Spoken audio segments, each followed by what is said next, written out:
INFJ の皆さん、なぜかいつも人から相談される。一緒にいると落ち着くと言われる。それ、偶然ではありません。あなたは無意識のうちに7つの特別な行動で、周りの人の心を癒しているんです。今日は、その驚くべき癒しの才能を完全解明します。お疲れ様です。会社員ひなだです。前回の INFJ の少数精鋭の人間関係の動画では、たくさんのコメントありがとうございました。自分の特性を受け入れることができましたといった感想を読んで、とても嬉しく思っています。今回は多くの INFJ が抱える自分のいいところがわからない、人の役に立ててるのかなという悩みに答えます。実は INFJ の皆さんは自分では気づかないうちに周りの人を深く発信させている行動をたくさんしています。それはまるであなたの存在そのものが心のオアシスのよう。今日は INFJ が無意識にやっている人を安心させる7つの行動をお伝えします。最後まで見れば、あ、私もこれやってると自分の価値を再発見できるはずです。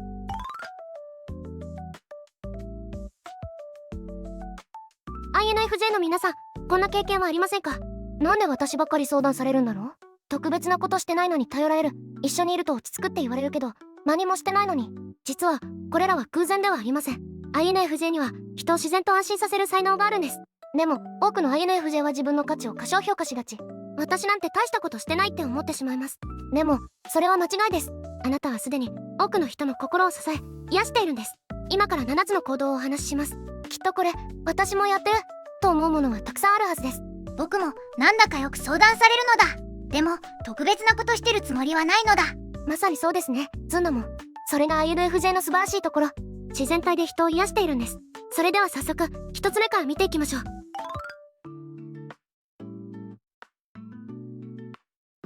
1つ目は、絶妙なタイミングでの共感的相槌です。皆さん、人の話を聞いているとき、そうなんですねといった相槌を無意識に打っていませんか？実は INFJ の相槌には特別な力があります。相手が理解されていると感じる絶妙なタイミングで打たれるんです。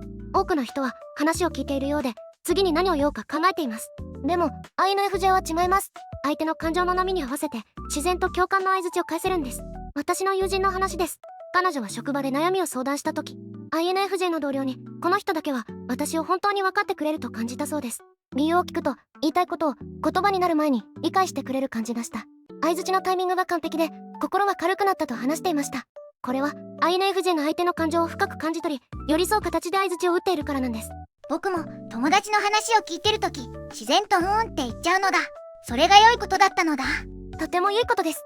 その自然な共感力が友達の心を癒しているんですよ。さて、2つ目の行動はさらに驚くべき能力です。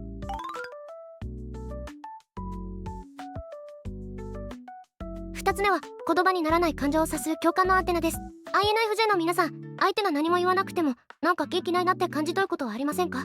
これは INFJ が持つ危険語的サインを読み取る能力です。表情、声のトーン、仕草の変化から相手の本当の感情を察知できるんです。私の知り合いの INFJ の方の話です。職場の後輩がいつもより元気がないのを察知して、さりげなくお疲れ様、何か手伝えることあったら言ってねと声をかけたそうです。後日、その後輩からあの時、家庭のことで悩んでいましたが、誰にも言えずにいました。気づいて声をかけてくれたおかげで、一人じゃないって思いましたと感謝されたそうです。これは INFJ が相手の感情を敏感に察知し、適切なタイミングでサポートを提供できるからなんです。僕も友達の表情を見てると、なんとなく気持ちがわかる気がするのだ。それって特別な能力だったのだ。とても特別な能力です。この能力があるからこそ INFJ は相手が本当に必要とするサポートを提供できるんです。さて、3つ目の行動は現代社会で貴重な能力です。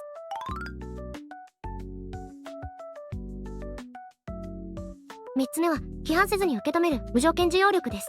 INFJ の皆さん、人から相談を受けた時、まずそれは大変だったね、よく頑張ったねって受け止めることはありませんか？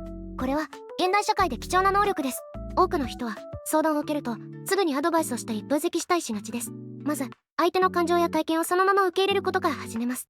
判断や批判をせず、あなたの気持ちは分かりますという姿勢で接するんです。私の友人の体験談です。彼女は仕事で大きな失敗をした時、多くの人からなんでそんなことしたのと言われて落ち込んでしまいました。でも INFJ の友人だけは違いました。本当に辛かったね、一生懸命やっていたのに悔しかっただろうと、まず彼女の気持ちを受け止めてくれたそうです。その時、この人にならどんな失敗も弱さも見せられると感じたそうです。僕も友達が失敗した時、まず大丈夫だよって言っちゃうのだ。それからどうしたらいいか一緒に考えるのだ。それが素晴らしいんです。まず受け止めてから一緒に考える、その順番が大切なんです。さて、4つ目の行動は会話の質を向上させる能力です。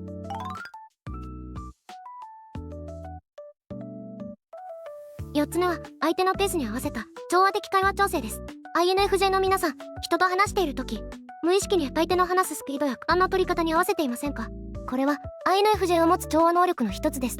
せっかちな人にはテンポはね、ゆっくり話したい人とはゆったりと、相手が考え込んでいる時はせかさずに待てるんです。私が知っている INFJ の方の話です。職場で内向的な後輩と仕事をしていた時、他の人は返事に時間がかかるとせかす雰囲気を出してしまいがちでした。でも彼女は違いました。後輩が考える時間をしっかりと待ち、ゆっくりで大丈夫ですよと安心感を与え続けたそうです。その結果、その後輩は徐々に心を開き、最終的には〇〇さんとだけは安心して話せますと言ってくれたそうです。これは INFJ の相手の内面のリズムを感じ取り、それに合わせるからです。僕も友達がゆっくり話したい時は一緒にゆっくり話すのだ。沈黙も怖くないのだ。沈黙を恐れないって貴重な能力です。さて、5つ目の行動は相手に希望を与える力です。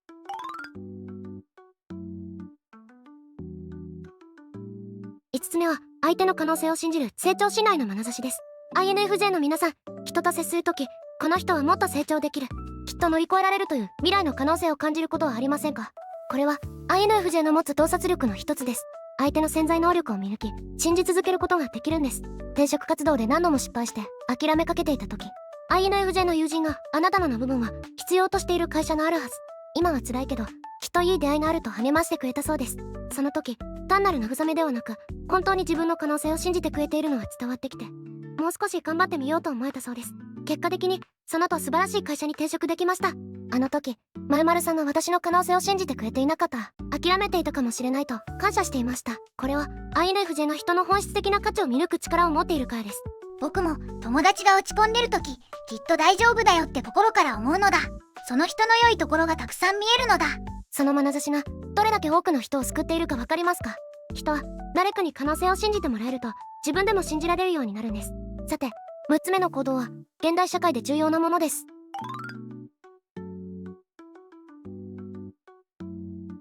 6つ目は適度な距離感を保つ境界線の配慮です。 INFJ の皆さん、人を助けたいと思う一方で相手のプライベートに踏み込みすぎないよう絶妙なバランスを保っていませんか？これは現代社会で重要な能力です。多くの人は良かれと思って深く立ち入ったりアドバイスをしたりしがちです。助けたい気持ちと相手の自主性を尊重したい気持ちをバランスさせることができるんです。例えば友人が悩んでいる時、話したい時はいつでも聞くよと伝えながらも無理に聞き出そうとはしない。相手が自分から話すまで適度な距離を保って待てるんです。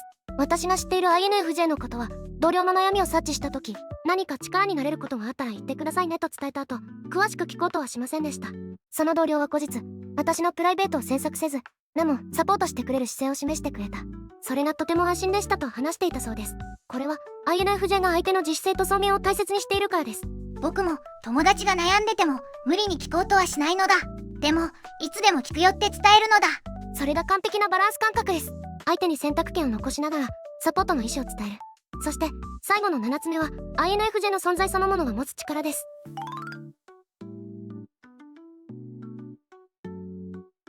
7つ目は穏やかな存在感で場を安定させる心の安定剤効果です。 INFJ の皆さん、あなたがいると場が落ち着く、一緒にいると安心すると言われたことはありませんか？これは INFJ が持つ特別な能力かもしれません。特別なことをしなくてもただそこにいるだけで周りの人に安心感を与えられるんです。 INFJ は争いを避け調和を重視する自然な姿勢を持っています。感情的になりすぎることなく冷静で穏やかな態度を保てる。そのオーラが周りの人にとっての心の安定剤となるんです。私の友人の職場での話です。激しい議論になることがあったそうですが、 INFJ の同僚がいるときはなぜかこの雰囲気が穏やかになったそうです。その同僚は特別なことは何も言わない。でもその穏やかな存在感がみんなの感情を落ち着かせる効果があったそうです。〇〇さんがいるとなんだか安心して話せるという声が多く聞かれたそうです。これは INFJ の自然と発する穏やかなエネルギーが周りの人の心を安定させているからです。僕もみんなが喧嘩してる時、なんだか悲しい気持ちになるのだ。平和な方がいいのだ。その平和を願う心が周りの人にも伝わっているんです。あなたの存在そのものがみんなの心を落ち着かせているんですよ。さて、ここまで7つの行動をお話ししましたが、いくつ当てはまりましたか？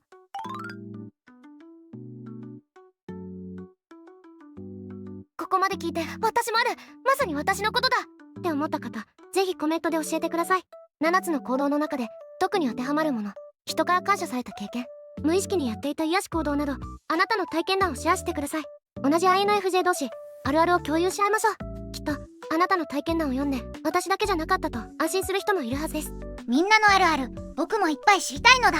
どの行動が一番当てはまるか教えてほしいのだ。今日お話しした7つの行動、絶妙なタイミングでの共感的相づち、言葉にならない感情を察する共感のアンテナ、批判せずに受け止める無条件受容力、相手のペースに合わせた調和的会話調整、相手の可能性を信じる成長信頼の眼差し、適度な距離感を保つ境界線の配慮、穏やかな存在感で場を安定させる心の安定剤効果。これらはあなたが日々無意識のうちにやっている素晴らしい行動です。私なんて大したことしてないと思う必要はありません。あなたはすでに多くの人の心を支え癒しています。あなたの存在そのものは周りの人にとっての心のオアシスなんです。それは特別で価値のあることです。これからもあなたらしく自然体で人と接してください。その優しさと思いやりがきっと多くの人の人生を豊かにするはずです。次回は INFJ が人のために頑張りすぎてしまう時の心を守るセルフケア法をお話しします。今日の動画で INFJ の多くの人を癒していることが分かりましたが、その分エネルギーを消耗しやすいのも事実です。人の悩みを聞きすぎて疲れてしまう、断れなくて自分の時間がなくなるといった経験がある方にはきっと役立つ内容です。もし今日の動画が役に立ったと思ったら高評価とチャンネル登録をお願いします。あなたの体験談もぜひコメントで教えてくださいね。INFJ の皆さんが自分らしく心豊かな人生を送れるようこれからも情報をお届けしていきます。それではお疲れ様でした。次の動画も楽しみなのだ。みんなのコメントも待ってるのだ。最後まで見てくれてありがとうなのだ。